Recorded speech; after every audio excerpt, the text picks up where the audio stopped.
My self Ravi राय। आज के इस वीडियो में हम लोग इंडिया के डिफरेंट इन्वेस्टिगेटिव एजेंसीज के ऊपर चर्चा करेंगे और जानने का प्रयास करेंगे कि वो डिफरेंट इन्वेस्टिगेटिव एजेंसीज किस तरह से काम करती हैं और उनकी स्थापना किस तरह से हुई है। मैं इस वीडियो को काफ़ी इंटरेस्टिंग बनाने का प्रयास किया हूँ। आप लोग वीडियो में अंत तक बने रहिए, काफ़ी कुछ डिस्कस करने वाले हैं। ठीक है, तो देखिए इस वीडियो में हम लोग क्या क्या डिस्कस करेंगे। तो हम लोग ईडी के ऊपर बात करेंगे, IB, CBI, raw, CVC, CID और एमआई, ये 7 डिफरेंट इन्वेस्टिगेटिव एजेंसीज हैं जिनके ऊपर चर्चा करेंगे। ठीक है, तो स्टार्ट करते हैं ईडी से। इन्फोर्समेंट डायरेक्टोरेट, जो कि आजकल ओपोजिशन की नाक में क्या है, फंदा है। ठीक है, तो इसे समझेंगे आखिर में इतनी पावरफुल क्यों है, ये सब चीजें देखेंगे। ठीक है, देखो जो ईडी है इसके पास 2 तरह के केसेस ये डील करती है। सबसे पहले एक मनी लॉन्ड्रिंग के केसेस, और इसको पावर कहां से मिलता है, PMLA, prevention of money laundering act के थ्रू ये मनी लॉन्ड्रिंग के केसेस को देखती है। और दूसरी तरह के केसेस जो देखती है वो फॉरेन एक्सचेंज लॉ के केसेस देखती है। उसको पावर कहां से मिलता है, फॉरेन एक्सचेंज मैनेजमेंट एक्ट के थ्रू मिलता है इसको पावर। ठीक है, ये 2 तरह के केसेस देखती है। लेकिन ये समझने, इसको और आगे बढ़ने से पहले हमको ये जानना जो बहुत जरूरी हो जाता है कि ये मनी लॉन्ड्रिंग और फॉरेन एक्सचेंज होता क्या है। ठीक है, तो अच्छे से समझते हैं। सबसे पहले देखो, मनी लॉन्ड्रिंग वो चीज है ना, जैसे किसी चीज, लॉन्ड्रिंग मतलब धोना। ठीक है, अगर कोई आदमी है जो कि टैक्स के इवेजन के थ्रू पैसा कमा रहा है, कर चोरी से पैसा कमा रहा है, क्राइम करके पैसा कमा रहा है, ड्रग या फिर एक्सटॉर्शन करके पैसा कमा रहा है, अब उस पैसे को वो डायरेक्ट मार्केट में यूटिलाइज नहीं कर सकता किसी लेजिटिमेट मीन से, तो उस पैसे को क्या करेगा, वो वाइट बनाने का प्रयास करेगा। तो ध्यान से समझिएगा, वो ऐसा माध्यम जो कि ब्लैक मनी को व्हाइट मनी में कन्वर्ट कर दे, तो वो ऐसा माध्यम जो कि ब्लैक मनी को व्हाइट मनी में कन्वर्ट कर दे, उसे क्या बोलेंगे, मनी लॉन्ड्रिंग। क्लियर यहां तक। दूसरा तरह के केसेस जो है वो फॉरेन एक्सचेंज लॉ। अब देखो कोई आदमी अगर आप एक कंट्री से दूसरे कंट्री में जा रहे हो तो आपको कुछ लिमिटेशन होती है कि आप इतने डॉलर तक रख सकते हो। ठीक है, अपने इन कैश रख सकते हो। अब सपोज करो कोई आदमी अगर जा रहा है और बहुत ज्यादा मात्रा में डॉलर रख लिया है, जितना कि प्रिस्क्राइब लिमिट है, तो वो क्या किया, वायलेशन किया फॉरेन एक्सचेंज मैनेजमेंट एक्ट का। ठीक है, तो इस तरह की अगर कोई भी इस एफईएमए का जो ये फेमा जो है, इस फेमा का जो भी वायलेशन करता है, तो उस वायलेशन को करने वाले को कौन डील करता है, ईडी। ठीक है, तो यहां तक तो क्लियर हो गया। अब देखिए ये फंक्शन कैसे करता है। देखिए डिपार्टमेंट ऑफ, ये फाइनेंस मिनिस्ट्री के अंदर 5 डिपार्टमेंट होते हैं, जिसमें से एक डिपार्टमेंट है डिपार्टमेंट ऑफ रेवेन्यू, और इस डिपार्टमेंट ऑफ रेवेन्यू के अंतर्गत ईडी आती है। ठीक है, इसका जो स्टेब्लिशमेंट हुआ था 1 मई 1956 को हुआ था, और जब इसका स्टेब्लिशमेंट हुआ था उस दिन इसको नाम क्या दिया गया था, इन्फोर्समेंट यूनिट दिया गया था। ठीक है, फिर 1957 में इसका नाम बदल करके इन्फोर्समेंट डायरेक्टोरेट रख दिया गया। यहां तक तो सब कुछ क्लियर है। ओके, अब आगे देखिए इसका स्ट्रक्चर क्या है। देखिए जो हेड ऑफिस है जो दिल्ली में बैठती है, जिसका नाम है डायरेक्टोरेट इन्फोर्समेंट। ठीक है, यहाँ पे डायरेक्टर साहब बैठते हैं, किसके, इन्फोर्समेंट डायरेक्टर बैठते हैं। ठीक है, वो कहाँ, मेन ऑफिस है दिल्ली में। ठीक है, इसके 5 रीजनल ब्रांचेज हैं, मुंबई, चेन्नई, चंडीगढ़, कोलकाता एंड दिल्ली। ठीक है, 5 रीजनल ब्रांचेज भी हैं। ठीक, तो ये तो क्लियर हो गया। ओके, कुछ पॉइंट्स हैं जो कि हमको जानना बहुत जरूरी हो जाता है एग्जाम के पॉइंट ऑफ व्यू से। ठीक है, तो सबसे पहले देखिए जो फेमा एक्ट है और पीएमएलए एक्ट है, ये पूरे इंडिया में अप्लाई होता है, इंडिया के ओवरऑल टेरिटरी पे अप्लाइड होता है। तो इसका मतलब ईडी के पास पूरा पावर होता है कि वो इंडिया के टेरिटरी में क्या कर सकते हैं, एक्शन ले सकता है, किसी के खिलाफ एक्शन ले सकता है। हालांकि उसके लिए प्रोसीजर है कि कंसेंट लेना, स्टेट गवर्नमेंट का कंसेंट लेना और लेना ना लेना, ये सब अलाउ वगैरह अलग प्रोसीजर है। ठीक है, उसको बाद में देखेंगे। देखिए जो फेमा के अंदर जो केसेस होते हैं वो सिविल कोर्ट में लाई करते हैं, लेकिन जो पीएमएलए के अंदर जो केसेस होते हैं वो क्रिमिनल कोर्ट में लाई करते हैं। ठीक, ओके। और एक सबसे इंपॉर्टेंट पॉइंट है कि इसके पास कोई सुओ मोटो का पावर नहीं होता है। सुओ मोटो मतलब कि जब तक आप मान लो सपोज करो कि कोई भी कोर्ट अगर, जैसे मान लो एयर पॉल्यूशन चल रहा है, ठीक है, अब कोई अगर फाइल नहीं कर रहा है पटिशन को कि हाँ भाई सुप्रीम कोर्ट या किसी कोर्ट को कि तुम जा करके इस पे कुछ एक्शन लो, ठीक है, तो सो मोटो क्या करेगा कि डायरेक्ट उसको पावर देगा कि नहीं, अगर कोई कोई एफआईआर भी नहीं कर रहा है, कोई पटिशन भी नहीं कर रहा है, तभी कोर्ट क्या करता है, डायरेक्टली इन्वॉल्व हो जाता है उस चीज में, उसको बोलते हैं सुओ मोटो। ठीक है, लेकिन यहाँ पे नो सुओ मोटो, मतलब जब तक कोई एफआईआर नहीं करेगा, ठीक है, जब तक कोई पटिशन फाइल नहीं करेगा तब तक ये इन्वेस्टिगेशन नहीं कर सकते हैं। यहाँ तक क्लियर है। ओके, तो हम लोग ईडी से अब आगे बढ़े आईबी की तरफ, इंटेलिजेंस ब्यूरो। ठीक है, ये काफी और इंटरेस्टिंग है, इसको और समझते हैं। देखिए एक्चुअली होता क्या है कि इंडिया में 1885 में आपको पता है किसका रूल था, ब्रिटिश का, ठीक है। उस समय क्या था कि यहाँ से अफगानिस्तान ये रसिया के लोग अफगानिस्तान में आए, ठीक है, और यहाँ पे इन्होंने कुछ इंटरवेंशन स्टार्ट कर दिया, इंटरफेरेंस रसिया अफगानिस्तान में स्टार्ट कर दिया। और इस समय कहाँ यहाँ पे पूरा राज किसका था, ब्रिटिश का राज था, ठीक है। अब इस ब्रिटिश राज को टेंशन होने लगा, ब्रिटिश को टेंशन होने लगा कि कहीं रसिया आकर के आक्रमण न कर दे इंडिया के ऊपर। अभी तो अफगानिस्तान में इंटरफेयर कर रहा है, फिर कहीं ना कहीं आकर के इंडिया में आक्रमण कर दे, ठीक है।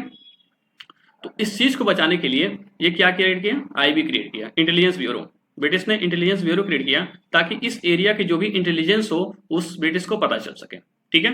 तो 1885 में इसकी नींव रख दी जाती है इंटेलिजेंस ब्यूरो की, ठीक है। पहला पॉइंट समझ लिया। दूसरा पॉइंट है कि 1909 में इसके बाद ये चलता आ रहा था। देखो 1906 के लमसम क्या चल रहा था, स्वदेशी आंदोलन बहुत ज्यादा चल रहे थे उस समय, ठीक है। उस समय बहुत ज्यादा इंडिपेंडेंस स्ट्रगल चल रहे थे, और इस इंडिपेंडेंस स्ट्रगल में क्या हो रहा था, इंटरनल डिस्टर्बेंस देखने को मिल रहा था। अब ब्रिटिश ने क्या किया कि उस इंटरनल डिस्टर्बेंस को के बारे में इंटेलिजेंस इकट्ठा करने के लिए, ठीक है, इस आईबी को काम दे दिया, और फिर ये आईबी काम करता रहा। उसके बाद जब हमारा ये तब तक काम किया 1909 से लेकर के तब तक जब तक देश नहीं आजाद हुआ। जब हमारा देश आजाद हुआ तो हमको भी इस चीज की आवश्यकता पड़ी, क्योंकि हमारे खिलाफ भी लोग साजिश रच रहे थे उस समय, है ना। तो 1947 में होम अफेयर के अंतर्गत इसको रखा गया। जब हमारा देश आजाद हुआ उस समय जब एंट्रीन गवर्नमेंट बनी थी कैबिनेट मिशन प्लान 1946 के द्वारा, तब जाकर के इसको होम अफेयर के अंतर्गत रखा गया, ठीक है। तो ये क्या काम करता था, investigating of the disruptive elements, जो भी डिसरप्टिव एलिमेंट्स होंगे हमारी इंडिया में उनके खिलाफ ये जो इंफॉर्मेशन गैदरिंग का काम है वो करता था, ठीक है। अब सपोज करो किस तरह से, मैं कुछ एग्जांपल के तौर पर बताता हूँ। जैसे किसी पार्टी, मान लो कोई पार्टी है कम्युनिस्ट पार्टी सपोज करो, ठीक है। इंडिया में सपोज करो कोई कम्युनिस्ट पार्टी है, और तो कम्युनिस्ट पार्टी को फंडिंग कौन कर सकता है, पॉसिबिलिटी है कि चाइना कर दे, ठीक है, पॉसिबिलिटी है कि रसिया कर दे, ठीक है। तो ये पॉसिबिलिटी है कि ये दोनों लोग फंडिंग कर सकते हैं। तो इस चीज के बारे में जो इंटेलिजेंस इकट्ठा करना ना, वो किसका काम है, पार्टी, ये इसकी किसका काम है, आईबी का काम है, इंटेलिजेंस ब्यूरो का काम है। यहां तक क्लियर है। इंडिया के अंदर या बाहर किस तरह की कोई टेररिस्ट अगर एक्टिविटी हो रही है तो उसको भी इंटेलिजेंस क्या करना, इंटेलिजेंस इकट्ठा करना किसका काम है, आईबी का काम है। इंडिया अक्सर करके नक्सलिज्म से प्रभावित होता है, ठीक है, स्पेशली इन छत्तीसगढ़ इलाकों में या फिर अरुणाचल के कुछ इलाकों में, बॉर्डर वाले इलाकों में नक्सलिज्म से प्रभावित इलाका है, ठीक है, वेस्ट बंगाल वगैरह वाला एरिया। टोटल उस चीज के बारे में टोटल इंटेलिजेंस जो इकट्ठा करना होता है वो आईबी का काम होता है, ठीक है। इसके बाद देखिए 1962 में इंडिया चाइना वार होता है, 1965 में भी इंडिया पाकिस्तान वार होता है, ठीक है। उस समय आईबी के पास मतलब इतना ज्यादा बर्डन हो चुका था इंटरनली और एक्सटर्नली दोनों, ठीक है, जिसकी वजह से वो अच्छे से काम नहीं कर पाया उस समय इंटेलिजेंस ब्यूरो। तो फिर गवर्नमेंट ने ये डिसाइड लिया कि आईबी को दो पार्ट में डिवाइड करते हैं। एक पहला पार्ट होगा जो कि इंटरनल मैटर देखेगा, और एक दूसरा पार्ट होगा जो कि एक्सटर्नल मैटर देखेगा, ठीक है। तो इसके बाद होता क्या है कि 1968 में आईबी दो पार्ट में डिवाइड की जाती है, एक रॉ में जिसको एक्सटर्नल मैटर को डील करने का पावर मिलता है, और एक आईबी जो कि इंटरनल मैटर को डील करने का पावर मिलता है। इंटरनल मैटर में देखो कि अभी आईबी क्या काम कर रही है, तो वो जैसे किसी की वीआईपी सिक्योरिटी हो गया, जैसे नरेंद्र मोदी जी जा रहे हैं और अचानक कोई इन्फॉर्मेशन ये है कि उनके सिक्योरिटी थ्रेट को लेकर के, तो वहां पे जो इंटेलिजेंस इकट्ठा करना होता है वो किसका काम होता है, आईबी का काम होता है, ठीक है। अगर मान लो कोई जिले जो एरिया है जो कि नक्सलिज्म से प्रभावित है, उस इलाके को कौन डील करता है, कौन उसको इंटेलिजेंस इकट्ठा करता है, आईबी इकट्ठा करता है, ठीक है। बॉर्डर इंटेलिजेंस अगर कोई है, उस बॉर्डर इंटेलिजेंस में अगर कोई दिक्कत आ रही है, ठीक है, तो उसका भी इंफॉर्मेशन कौन इकट्ठा कर रहा है, आईबी इकट्ठा करता है, ठीक है। तो ये चीज हम लोग समझ लिए। अब बात आती है रॉ की, तो रॉ के बारे में अच्छे से समझते हैं, ठीक है। इस रॉ में क्या है, रिसर्च एंड एनालिसिस विंग इसको बोलते हैं, ये जो कि एक्सटर्नल अफेयर को डील करता है।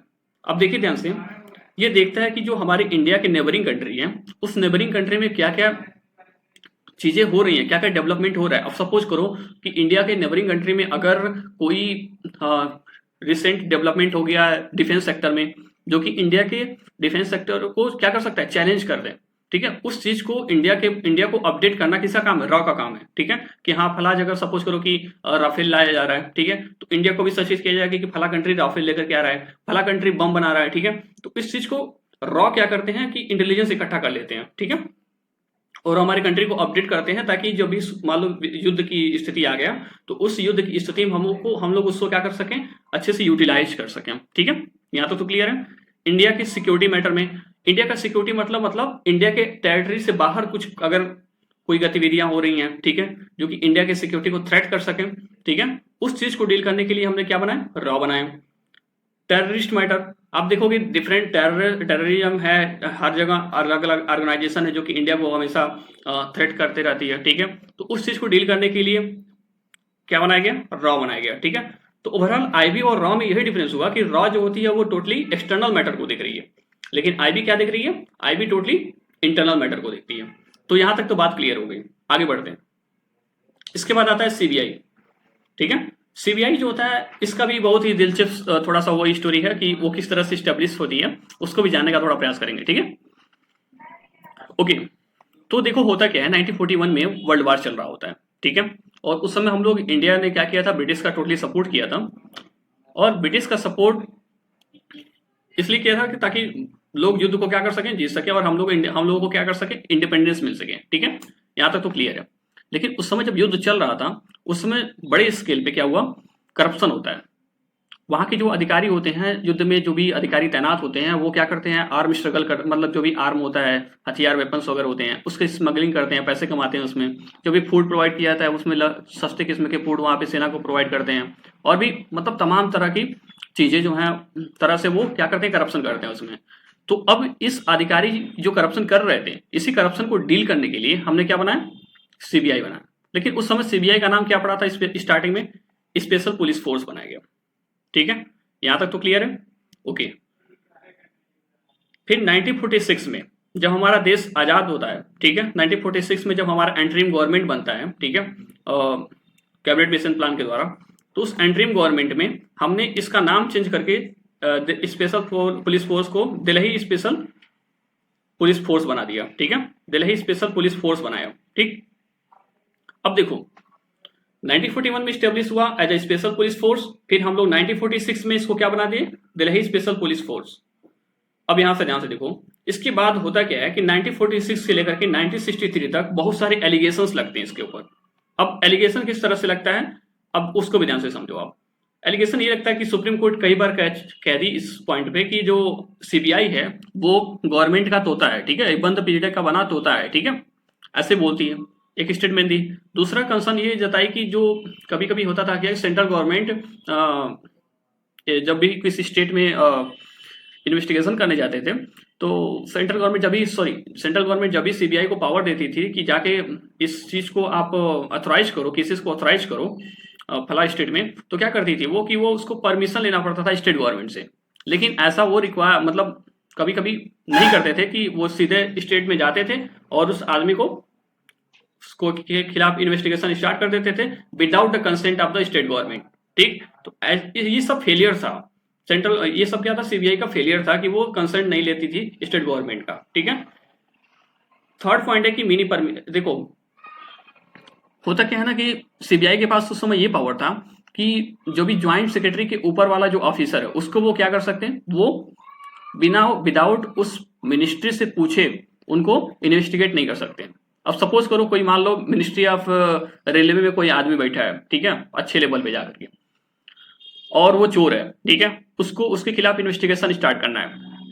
तो सीबीआई के पास ये पावर नहीं थी कि डायरेक्टली जाकर के उसको क्या करें कि इन्वेस्टिगेशन स्टार्ट कर दें। सबसे पहले उसको मिनिस्ट्री ऑफ रेलवे से पूछना पड़ेगा कि भैया आपके डिपार्टमेंट में एक चोर बैठा है, उसको हमको इन्वेस्टिगेशन करना है। ठीक है, तो अब ये बताओ कोई बिल्ली अपने गले में क्यों फंदा लगाएगी? पहले आप खुद सोचो। ठीक है, मिनिस्ट्री क्यों बोलेगी कि हमारे आदमी को तुम वो करो, हम ही तो लुटवा रहे हैं उसको। ठीक है, तो ये टोटल मतलब एलिगेशंस थे उसके ऊपर कि पैराटाइजेशन होना, permission of the state government का ना प्रॉपर लेना, और मिनिस्ट्री का परमिशन लेना पड़ता था जब भी इसके डिपार्टमेंट में कोई चोर बैठा रहता था।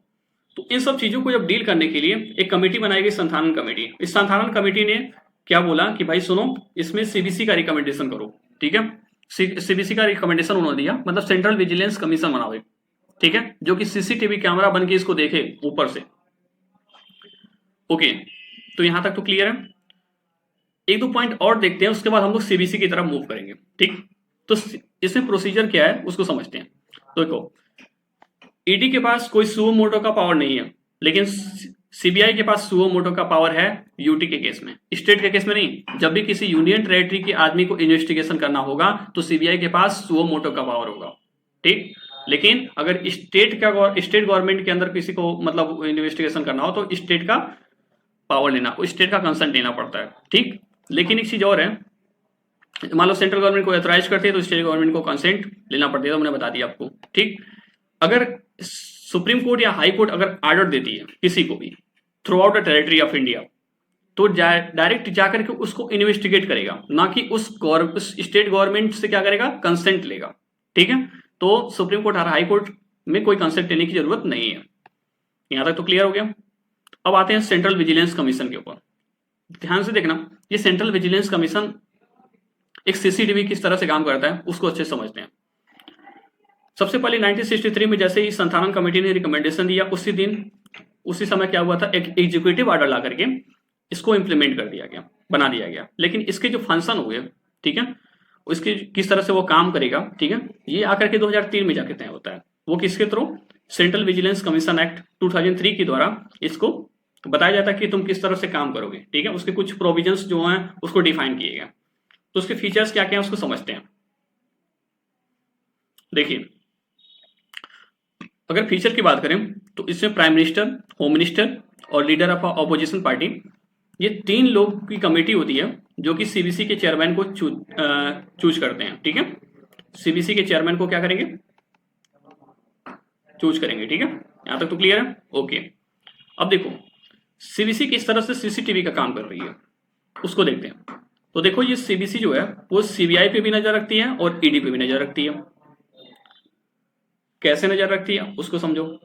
अब देखो ध्यान से, सीबीआई और ईडी के जो डायरेक्टर होते हैं ना, उसको कौन अपॉइंट करता है, central government with the recommendation of the, कुछ एजेंसीज होती हैं जिसके रिकमेंडेशन पे सेंट्रल गवर्नमेंट सीबीआई और ईडी के डायरेक्टर को अपॉइंट करती है। लेकिन डायरेक्टर के लेवल से नीचे भी कुछ इंप्लाइड होते हैं, उसको कौन अपॉइंट करता है, उस चीज को पॉइंट करने वाली चीज है।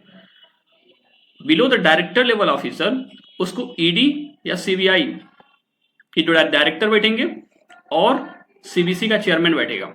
जो भी बिलो द डायरेक्टर लेवल का ऑफिसर होगा ईडी और सीबीआई में, तो ईडी और सीबीआई का डायरेक्टर बैठेंगे और साथ ही में सेंट्रल विजिलेंस कमीशन के चेयरमैन बैठेंगे और डिसाइड करेंगे कि जो बिलो द डायरेक्टर लेवल के ऑफिसर कौन कौन उसमें होना चाहिए।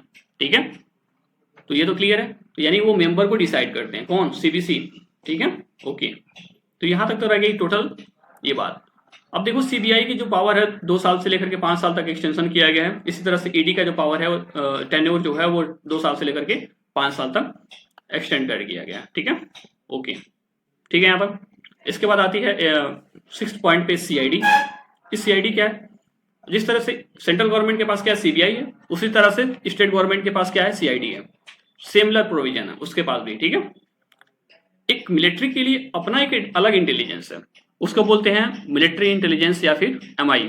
ठीक है, तो मैंने कुछ ये सब जो टॉपिक था डिफरेंट इन्वेस्टिगेटिव एजेंसीज, इसको मैंने काफी अच्छे से डील करने का प्रयास किया है। ठीक है, आई होप आपको अच्छा भी लगा होगा इस तरह का सेशन, और इसको ज़्यादा से ज़्यादा आप लोग शेयर करिए ताकि हमारी भी इंगेजमेंट बढ़े और हम लोग यूट्यूब पे बहुत अच्छा कुछ करने वाले इन फ्यूचर डेज। ठीक है, और नेक्स्ट डे हम लोग सोच रहे हैं कि कच्छातीहू आइलैंड जो है उसके ऊपर चर्चा करेंगे। ठीक है, और साथ में पॉपुलेशन रिलेटेड जितने भी कॉन्सेप्ट होंगे, ठीक है, मैं सोच रहा हूँ कि वो सभी हम लोग कराने वाले हैं। आगे चल के हम लोग ये भी देखेंगे कि जो अभी तक पूरे 1 साल में जितने भी स्पीसीज न्यूज में रही हैं, ठीक है, उन सब चीज़ के ऊपर भी हम लोग वीडियो लेकर के आने वाले हैं। ठीक है, जो कि एग्जाम पॉइंट ऑफ व्यू से तो समझिए काफ़ी मतलब इंपॉर्टेंट है। ठीक है, तो इतनी चीज़ों से इन सब चीज़ों पे मैं काम आगे करने वाला हूँ। ठीक है, तो इस वीडियो को ज़्यादा से ज़्यादा शेयर करिए, कमेंट करिए। ठीक है, चैनल को सब्सक्राइब करिए ताकि हमारी एंगेजमेंट बढ़े और हम अच्छा से अच्छा चीज़ आपको कर सकें। ठीक है, दे सकें। ठीक है, तो थैंक यू एवरीवन, मिलते हैं फिर नेक्स्ट वीडियो में। ठीक है।